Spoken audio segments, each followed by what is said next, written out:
In January 2019, British television channel ITV2 commissioned a new reality competition about two all-American pastimes: summer camp and murder.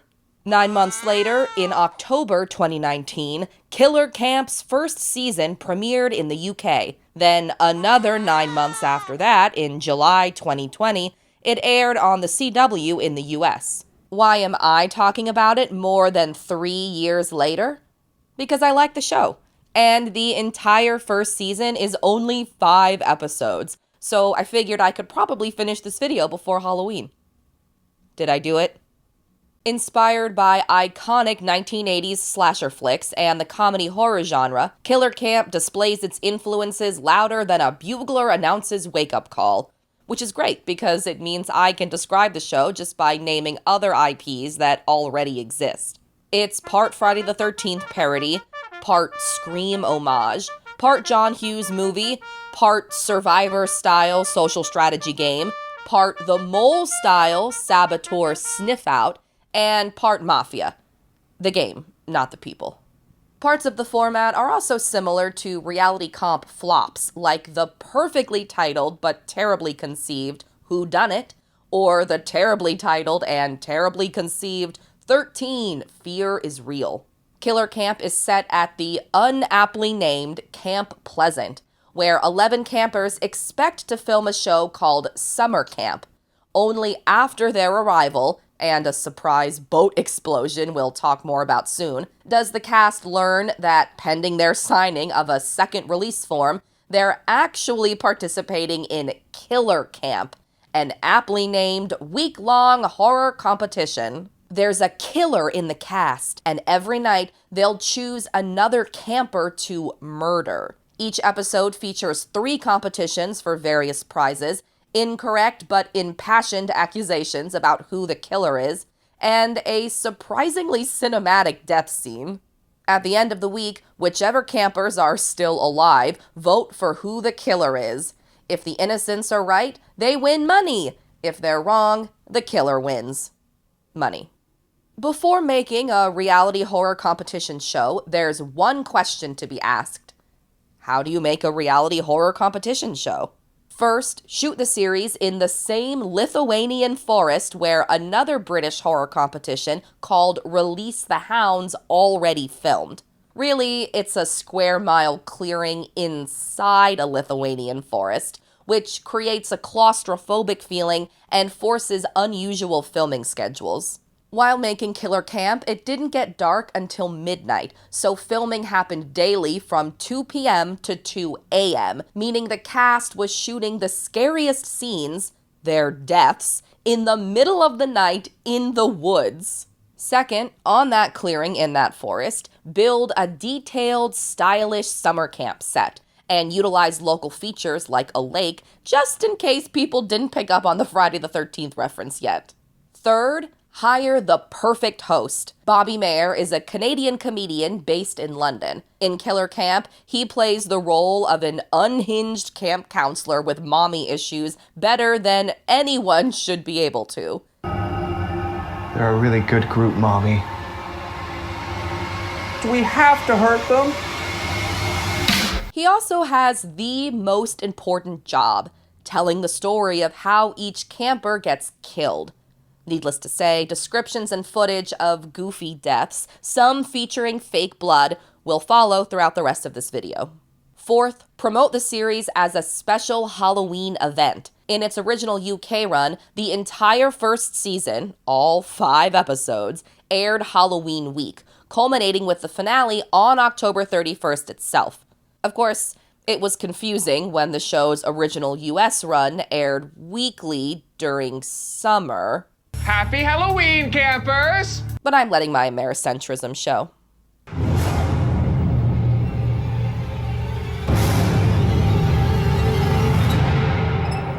In the series premiere, called A Killer in the Camp, the 11 cast members are introduced via high school archetypes that appear in 80s coming-of-age movies like The Breakfast Club, and in horror films about young people like Scream. Rob, for example, is the film geek. Basically, he's Randy Meeks. There are certain rules that one must abide by in order to successfully survive a horror movie. Number 1, you can never have sex. No. Big no-no. Big no. Sex equals death, okay? Number 2, you can never drink or do drugs. No, the sin factor. It's a sin. It's an extension of number 1. And number 3, never, ever, ever, under any circumstances, say, I'll be right back. Because you won't be back. There's like 3 rules. This is like the classic rules from Scream. So the first one is never have sex, right? Because you have sex, when you go to leave the room, one of you gets murdered. Yeah, that does right? happen. The second one, don't do drink and drugs. Right? That's bad. And then the third one is never leave a room and say, I'll be right back.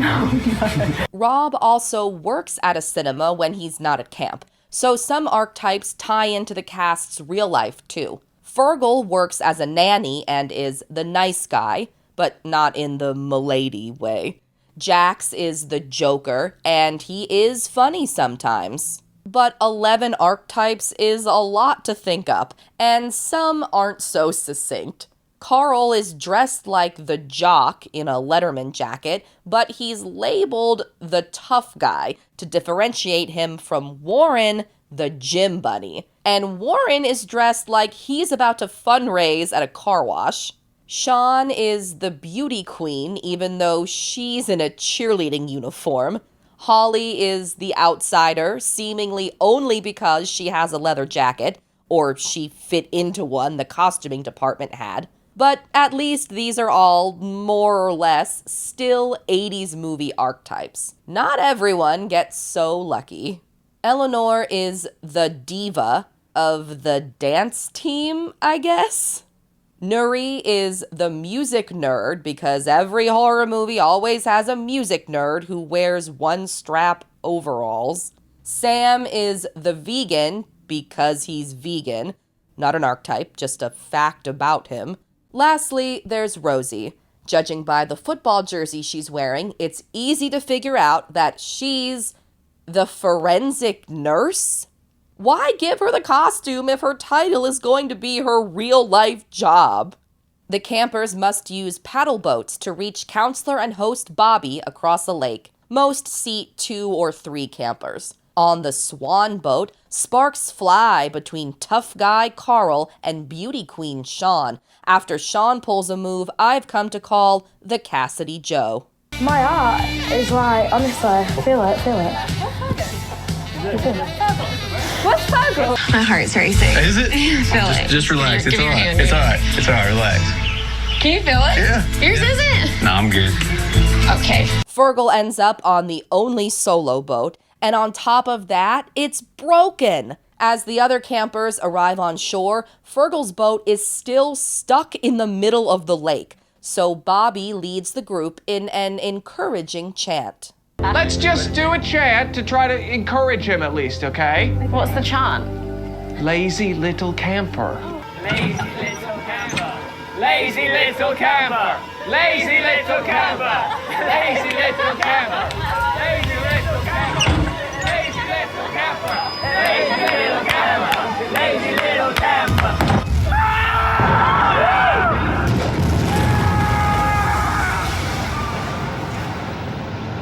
Farewell, Fergal. 10 campers remain. In this moment, the cast still thinks they're on a show called Summer Camp, so those are their real reactions to Fergal getting blown up and to the reveal that they're actually on Killer Camp. Bobby explains that the killer among them has control of camp handyman Bruce. He detonated the explosion that fried Fergal, because even murderers enjoy an exciting cold open, and he'll be axing another camper, whoever the killer chooses, every night for the next 5 nights. Bruce is a smart addition to the format. If the killer were doing the killing, they'd still need to stay anonymous. So at best, we'd see someone dressed like A in Pretty Little Liars. And I mean the original sweatsuit wearing A. Don't expect Redcoat A. Instead, we get Bruce in a great costume and played by an actor who's so physically intimidating he could probably square off against the mountain, at least for a couple minutes. As Fergal's boat burns in the lake, Eleanor laughs. And even though it's clearly a nervous chuckle, it's enough to instantly convince everyone that she's the killer. But nobody cares that Holly makes this face as Fergal explodes and later says that she was laughing too.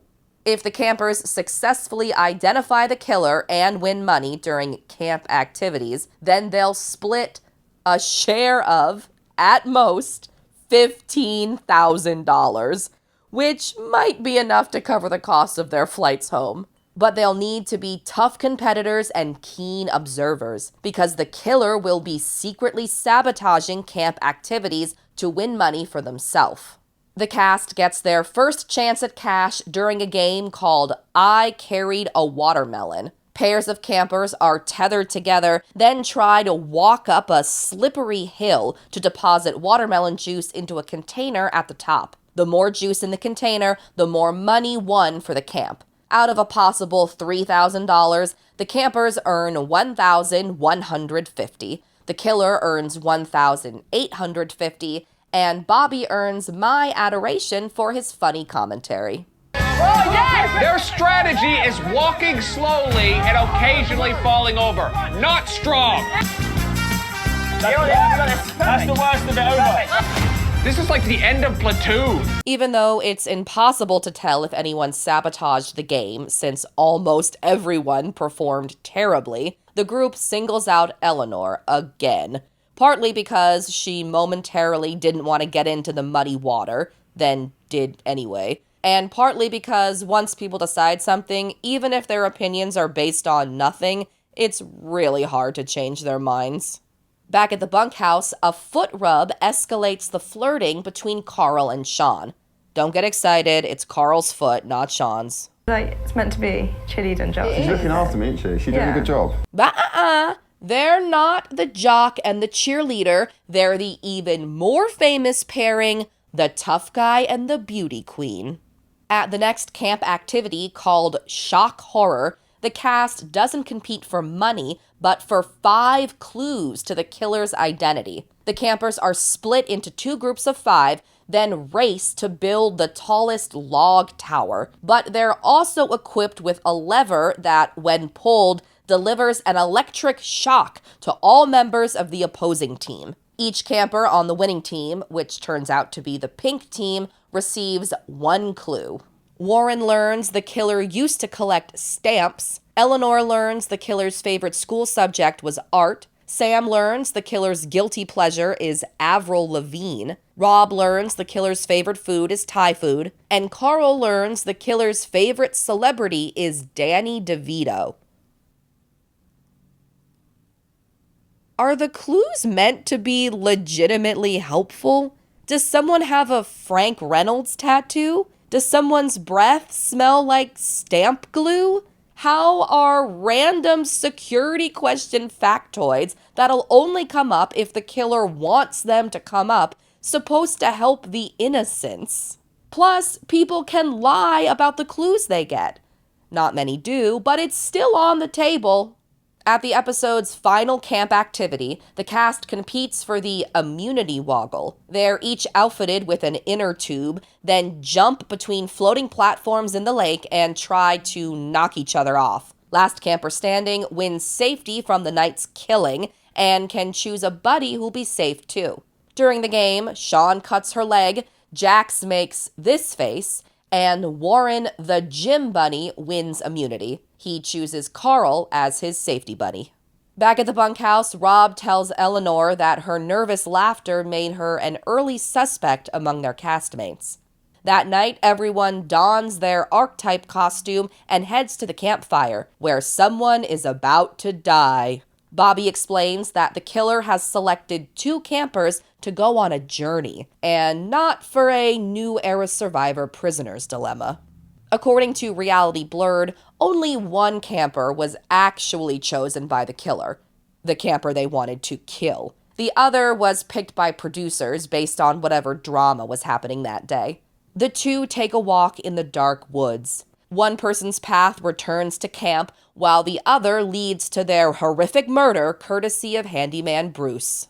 The campfire segments are the best part of the show because as the two campers wander the woods, wondering which of them is about to be killed, Bobby describes what's happening to the rest of the cast like he's telling a ghost story. His performances are intense, strange, memorable, and very funny.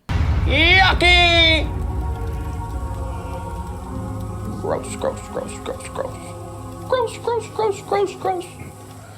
He's so good in each campfire scene, he might be my favorite reality competition host of all time. He also might not be.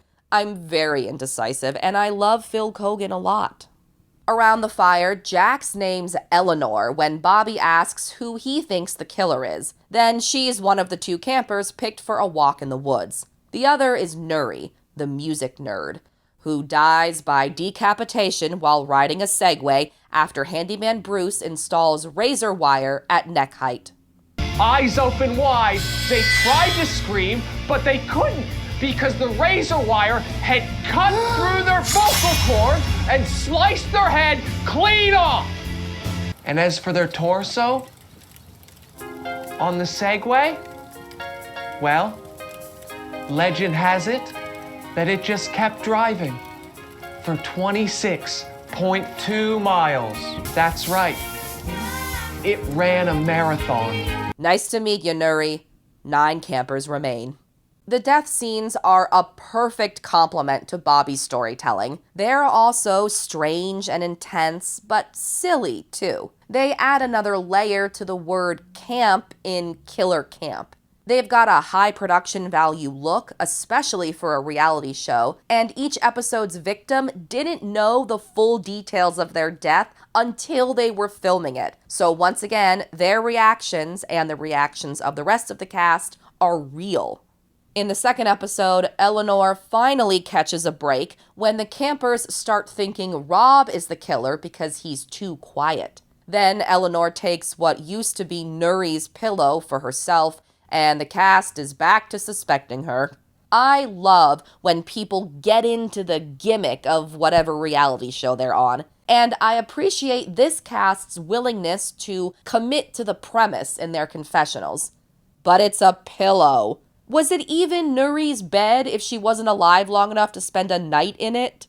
We also see, after just 24 hours at camp, the beginnings of a social hierarchy take shape. Carl and Sean, in the early stages of a showmance, are at the center. They're closest to Sam, for now.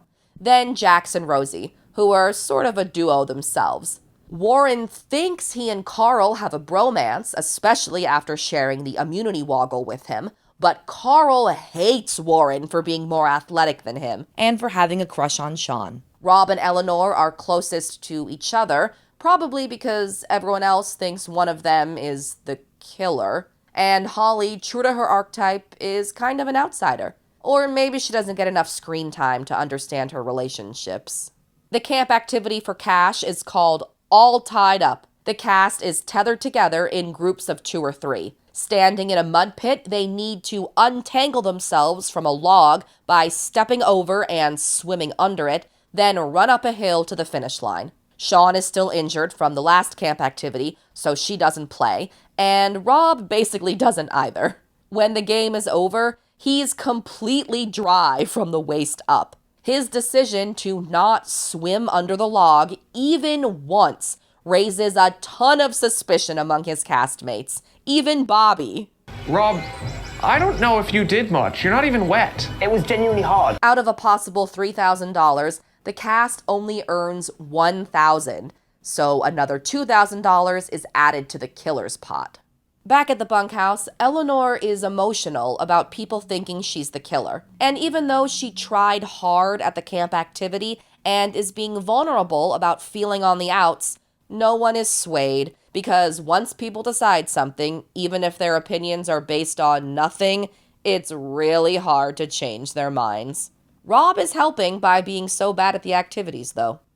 On the dock, Sean and Carl progress their showmance to the next phase until they're interrupted by Sam. A few hours ago, they would have been happy to see him, But since Sam joked that Carl was the killer earlier that day, their trio has started to crack. The camp activity for clues is called Paddle Brawl. It's water polo, but on paddle boards. During the game, Rob finally participates, even if only for a moment. Oh, finally, Rob does something. And that something sucks. Jax unintentionally lives up to his archetype, the Joker, by having terrible balance. Sean sits out again, and Warren carries the blue team to the win. They each receive a clue to the killer's identity. Jax learns the killer has had sex on a balcony. Warren learns that physically the killer rates themselves a 5 out of 10. Rob learns that talking over people is one of the killer's worst qualities. And Holly learns the killer used to do taxidermy. With the new clues, a new suspect emerges. Because Sam talks about sex too much, they think Jack's clue is about him. They also wonder if a past in taxidermy might have been what spurred his veganism. And since they're now suspicious of him, the group decides that some of yesterday's clues could apply to Sam too. Does he have tattoos because his favorite school subject was art? He looks like he likes rock music, so is his guilty pleasure Avril Lavigne? Sam also has a nasty habit of immediately admitting when the clues could apply to him. The guilty pleasure of the killer was Avril Lavigne. Who's Avril Lavigne? I had to think one of the songs, but I think it's Skater Boy. The killer's favourite food is Thai food. That's mine. The killer would happily admit having sex on a balcony. On a balcony? On a balcony, yeah. I have, man. Yeah. Have you? Have you? Wait, what's that like? Is that quite public? It's quite liberating, mate. Like, you can just look out and experience a view. Or look down and experience it. At an axe to grind, the camp activity for immunity, photos of each cast member are displayed on a wall. One at a time, someone throws an axe at the person's photo they want to eliminate. Last camper left unaxed earns the immunity woggle for themselves and a friend. Big surprise, Eleanor is targeted first. Then Carl axes Warren, surprising everyone but the audience because editing. I feel there's definitely a bit of bromance going on there, and I trust the guy as well. I'm suspecting Warren as well as Eleanor because I believe he wasn't genuine when he gave me immunity. He only gave it to me so that he could get closer to me, Sean, and Sam. By targeting Warren, Carl paves the way for my favorite quote of the entire season. Carl, who are you aiming for?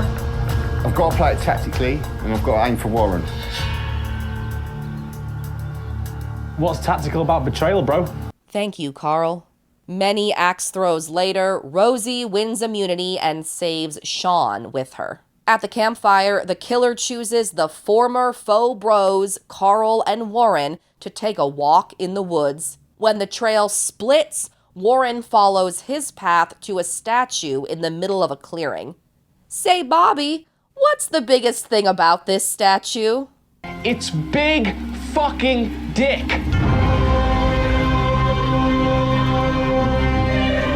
I mean, this thing had a big dick.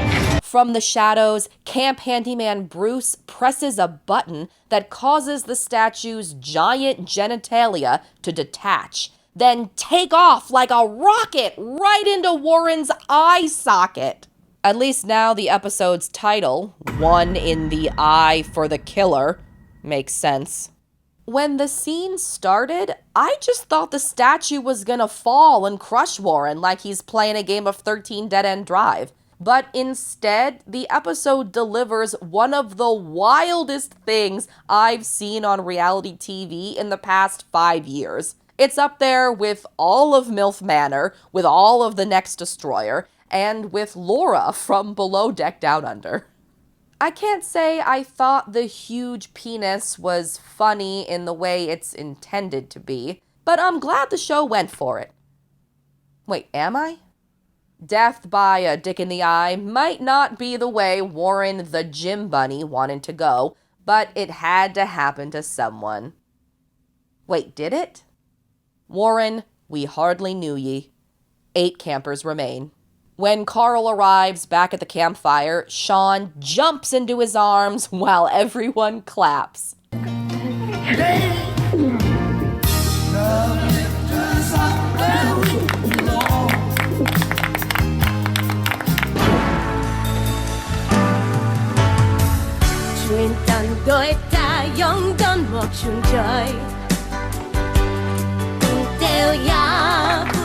Sailing?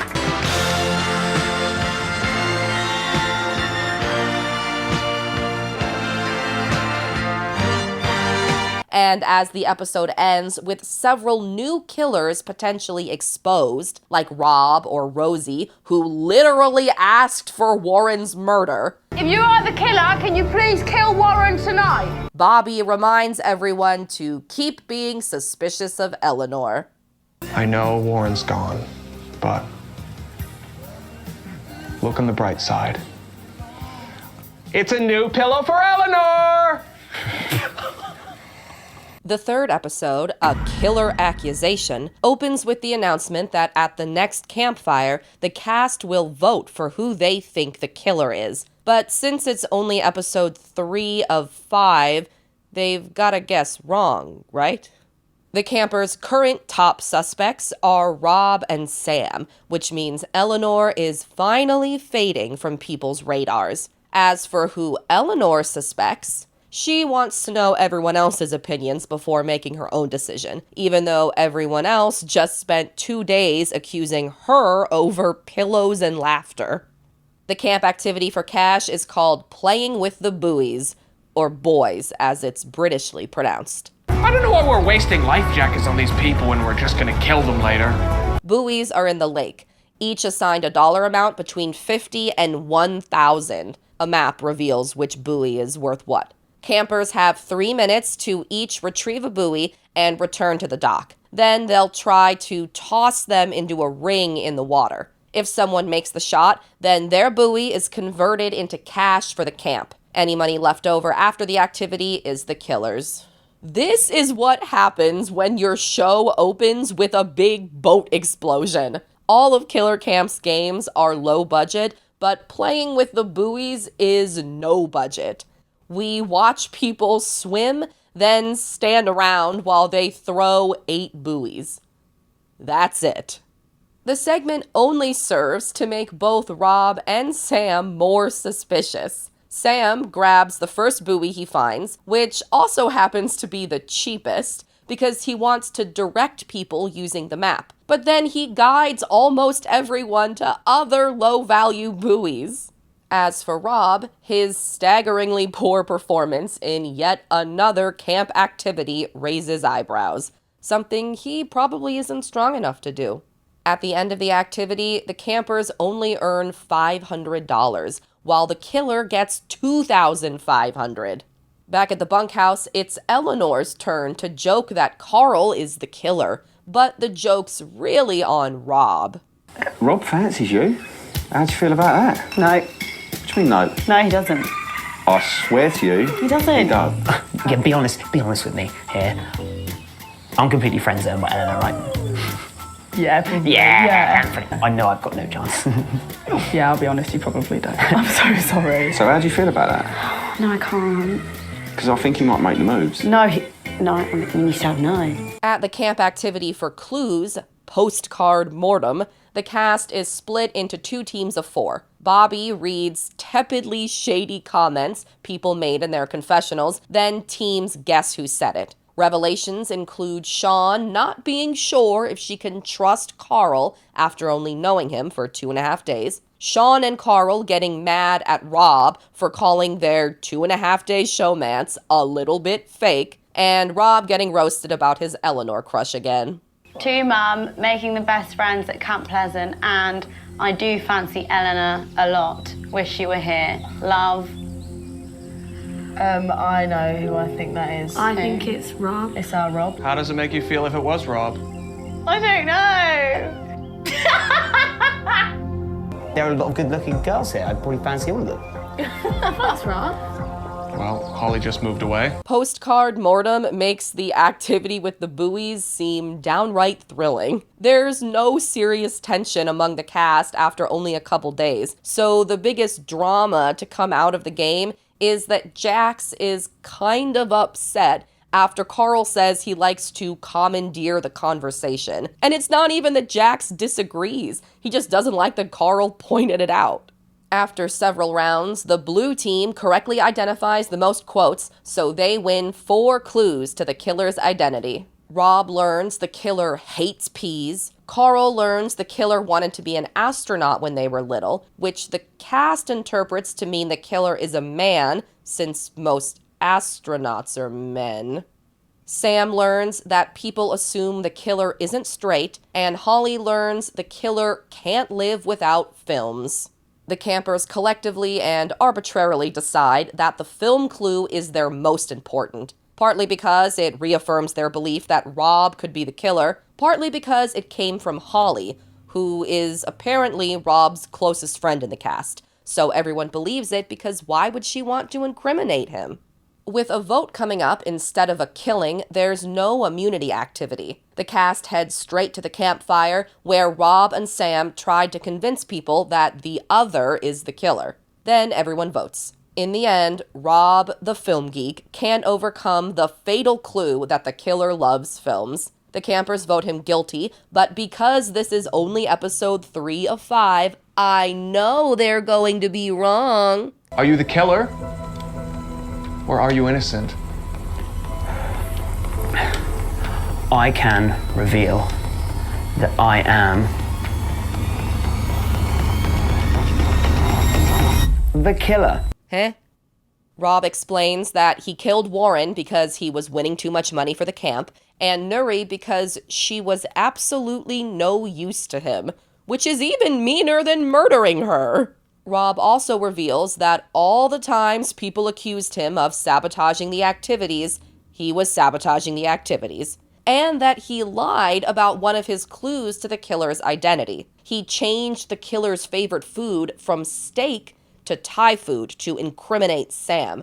Unfortunately, the only camper Rob was able to fool is Rosie, the forensic nurse, and I think it's because her job is making her take the game too seriously. I've chosen this person because, having the opportunity to speak to the other suspect, I don't believe them to be capable of murder. Does that mean Rosie thinks Sam is capable of murder? A sheriff arrives and arrests Rob. As they drive away, Bobby starts to tell a ghost story. You know what that means. Handyman Bruce pulls Rob from the cop car and smashes his head to death. Turns out Bobby was right. Someone could both be the killer and be killed. I don't like your mum, Bobby. She just sounds a bit cruel. I will not be rooting for you in this game. You insult my mommy, you insult me, you insult all of Camp Pleasant, and I hope you are killed and are the killer somehow. Ruh-roh, Rob. 7 campers remain. Around the campfire, Bobby reveals the convoluted twist that'll allow the show to continue, even though the cast thinks they caught the killer. And they did catch a killer, just not the only killer. Turns out there have been 2 murderers all along, controlling Handyman Bruce together. If the cast wants to split their modest sum of money, they'll need to identify the second killer before their last 2 days at Camp Pleasant are up. In episode 4, A Killer Twist, the campers settle on Sam as the second killer. Eleanor briefly worries that it's too obvious, but her concerns never come up again because once people have decided something, then realized it wasn't true and decided something else instead, it's really, really hard to change their minds. The camp activity for cash is called Box Clever. What is that a play on? I'm genuinely asking. Each camper reaches inside a box to guess what's inside from a list of possible options. Each option corresponds to a letter, and if everyone guesses correctly, they'll be able to unscramble the letters to make a word. Monster. As this is an individual game, it's difficult to sabotage without getting caught, So the killer plays along and helps the campers win all the money for the first time. $3,000 is added to the camp pot, $0 goes to the killer. After the activity, people are suspicious of Eleanor again because she took too long to identify the toy spider inside her box, even though Sean was just as skittish about the toad inside hers. Back at the bunkhouse, Sean and Carl's showmance progresses again, with a kiss to prove that their 3-day relationship isn't a little bit fake. Elsewhere, a friendmance, otherwise known as a friendship, forms between Eleanor and Holly now that they've overcome a major obstacle. Holly not really liking Eleanor at first. Sam complains to them about how hard it is to convince people you're not the killer once they're suspicious of you. Remember this, Sam? We all know you'd smashed it, so don't worry about that. After the first activity, my main suspects at the moment is Rob, and obviously Eleanor still. I'm not going to get her off the radar despite the waterworks. The camp activity for clues is called Blind Luck. This one is super fun! Campers play 1v1 dodgeball while dizzy and blindfolded. Well-used slow motion and the cast's willingness to make themselves really dizzy turns this into one of the season's best activities. In the end, the pink team scores 3 points first, so they win 3 clues to the killer's identity. Everyone is hopeful that they'll all point to Sam, because no one wants to go through the hassle of picking a new prime suspect. Eleanor learns that the killer is a member of the Mile High Club, Carl learns the killer is an animal lover, and Rosie learns that the killer's favorite attribute is their eyes. What do you know? All the clues could point to Sam, but the trio wants to be sure. They think Sam's in the Mile High Club. He's already confessed to having sex on a balcony, so they know he likes doing it high up. To make him confess his Mile High Club membership too, they swap that clue for a fake, that the killer likes poker, and plan to casually bring up plain sex in conversation with Sam later, which sort of works. If you was on a flight with Holly, would you like to join the Mile High Club? That is the question. If you're not already in it, of course. I mean... Which wouldn't surprise me if you was. I'm not saying I am, or I'm not saying I'm not. You're right, mate. It was down the wrong hole, is it? The fake poker clue is also only a sort of success, thanks to Sam himself. The killer likes to play poker. Okay. Ooh. Christ, that is literally 2 pointing at me there, isn't it? And to be honest, animal lover vegan. I tell people I play poker. Do you play poker? Yeah, I play poker. It turns out he has a tattoo, like right there on his eye, of a spade.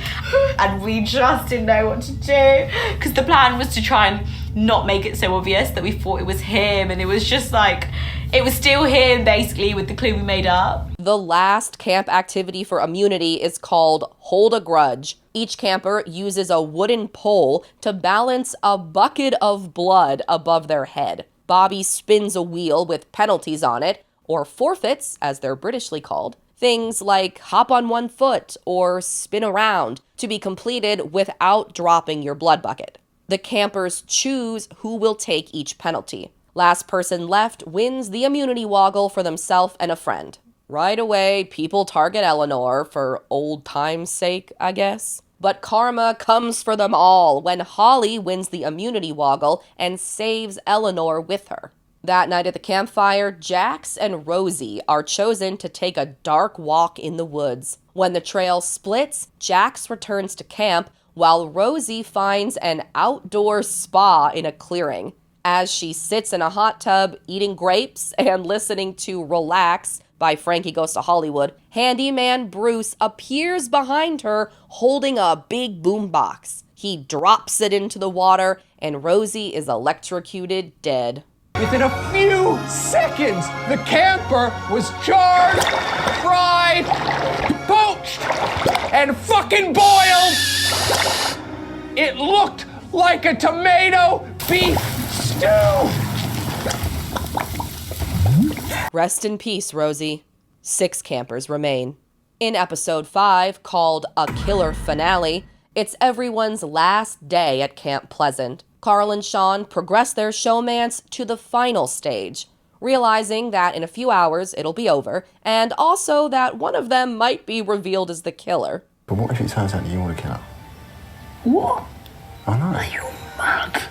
Are you mad? And this whole time, you've been like luring me in. Are you out of your mind? What would you do if it was me?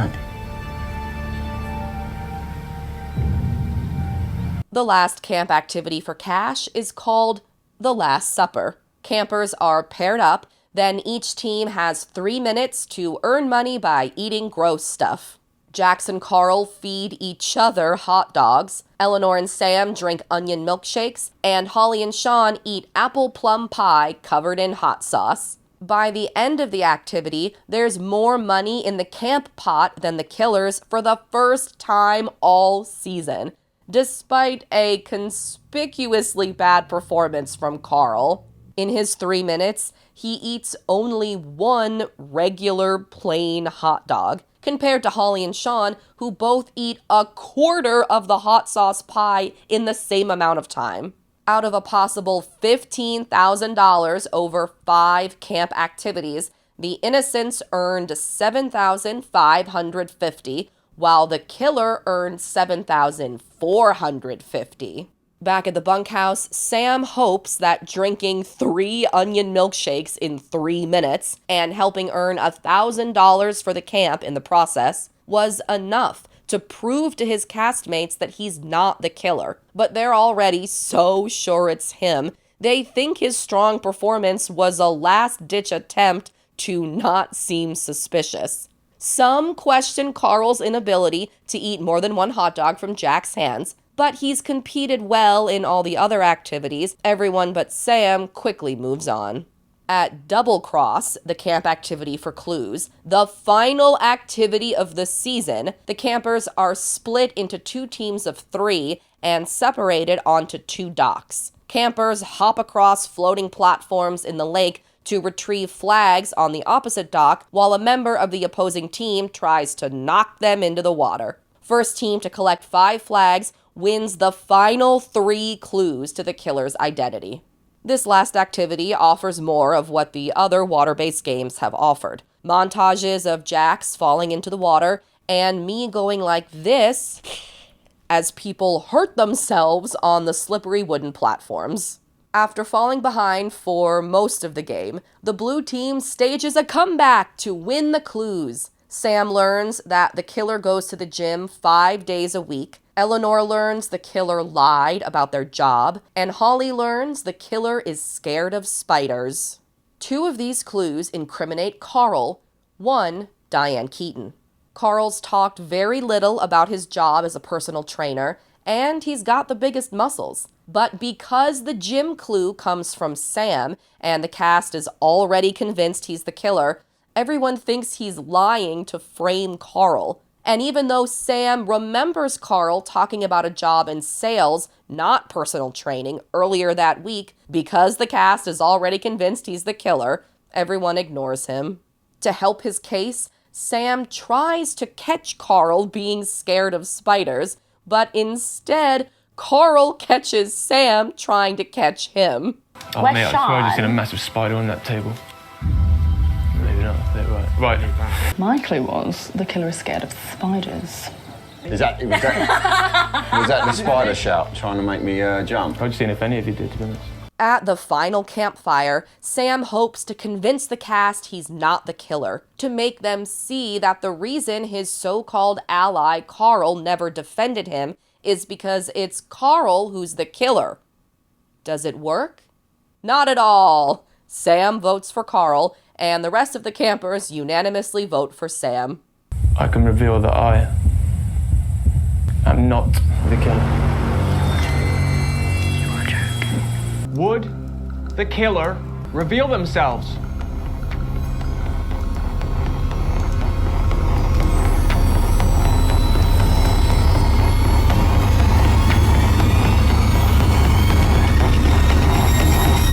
I am the killer.